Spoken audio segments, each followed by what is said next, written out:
Now, KHOU 11 Sports Extra. And tonight we have some ladies who can kick it and fill it up. Good evening, I'm Jason Bristol. Those stories later on Sports Extra, but first, the Rockets tonight in Orlando taking on the Magic, and man, James Harden struggling. 1 of 17 from beyond the arc, even though he scored 38. Didn't get enough help from his teammates at the offensive end. And then, well, every Magic player who saw action in this one scoring, including 4 players in double figures.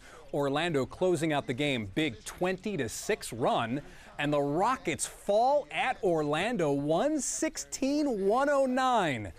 And we've just passed the halfway point of the NBA season. Rockets had 24 wins in 41 games.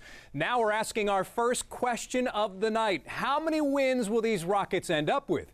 Your choices are 40-44, 45-49, 50-55, or 56 or more. Hit up KHOU.com/vote now or go to the KHOU 11 app and give us your take. And while everyone's voting, over here we have our very first Rockets Roundtable. Oh, wow. Look at this. Yeah. All right, let's introduce the players, starting with Brandon Scott from KHOU.com. And then everyone knows the All-Stars, Seth, Matt, and Daniel. Good to see everybody. Good to be here. Yeah, all right, first up.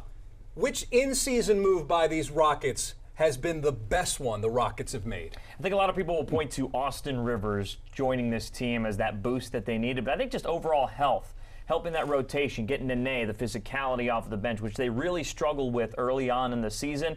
I think that's been key. And plus Harden going all crazy on everybody. That also helps. And I'm going to go with Daniel House. That's a guy that they've signed to a 2-way contract from the G League, and he's someone they only have a certain amount of time to get to a permanent contract. He's provided that 3-and-D aspect that they were hoping to get from, let's say, a Carmelo Anthony, and you know how that experiment ended up.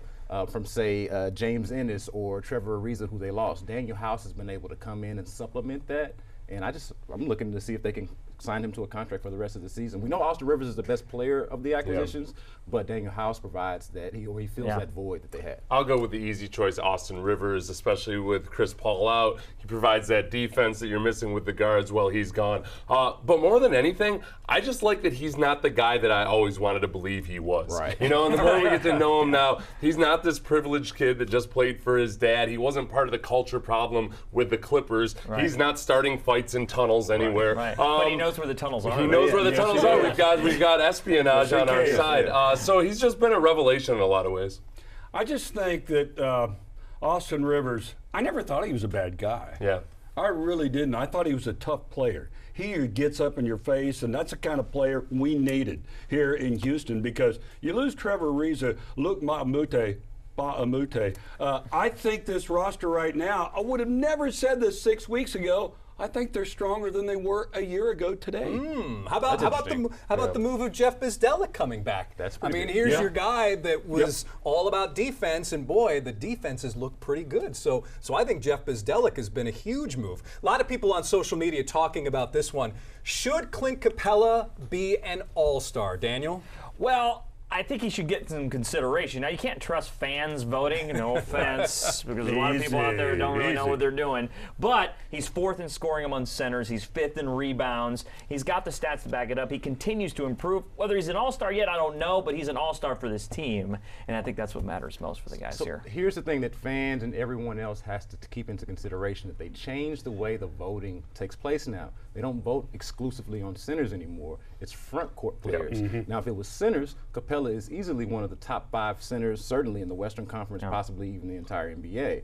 But if you're including all front court players, Clint Capela is probably somewhere left out of the mix when you consider 3s, 4s, and 5s. Yeah, and that's where it gets really interesting, because it's front court players in the Western Conference. It's not the Eastern Conference. Right. Also this, when it comes to the fan voting, again, I'm not insulting any fan, like not a single fan in Houston here, because I refuse to believe that any of them are the ones that voted for DeMarcus Cousins as the 10th highest vote getter amongst front court players. He hasn't played yet this NBA season. He's 10th in voting, above Capela and several other worthy people. I think if it was for the whole season, no. But as of late, especially especially in January. This guy's 22 and 15 a night. Yeah. And the last 10 games, he's 20 and 15. He's become automatic. I was asking Mike D'Antoni the other day, well, what else would you like to see from him? Like, become a good three-point shooter? He said, no. Well, how about an occasional jumper from the elbow? No. That's what would get him in. What are you doing? That would get him into the Yeah, that All-Star would game. make him an All-Star. Exactly. It definitely would. All right, now let's tackle the question of the night. How many wins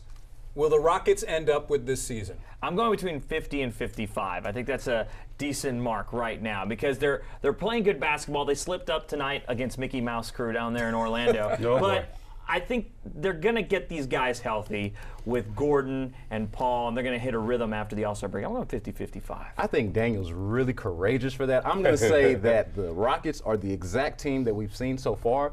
They've got, what do they have, 24 wins now? I think, and that was midway through the season. I think they'll have 24 wins at the end of it, and I'm going with 48. This is the team. This is the exact team that we thought they would. I don't know, but I want to say the exact team of the past month or so, not quite on such a hot streak, especially because I'm starting to get nervous about Harden's minutes, all these minutes that he's compiling. I'm going to say 51, which is a pretty healthy spot and should get you 3 or 4 seed. I'm going to go 50 wins. That means they're going to go 26 and 14. Right in that, that's my sweet spot right there, 26 and 14. But James Harden shooting threes when that hero ball thing at the end of the game is so sweet when he makes those shots and they win, but it's so ugly when they lose. They got to get more help, and I think Daryl makes another move before the trade deadline. Okay, all right. I'm going to say 49 wins. That way I'm one above. You're right in the middle. Because that way they didn't play very well in the first half, at least the first start of the first half. So I'm going to say 49 wins. All right, Brandon, thanks for being here.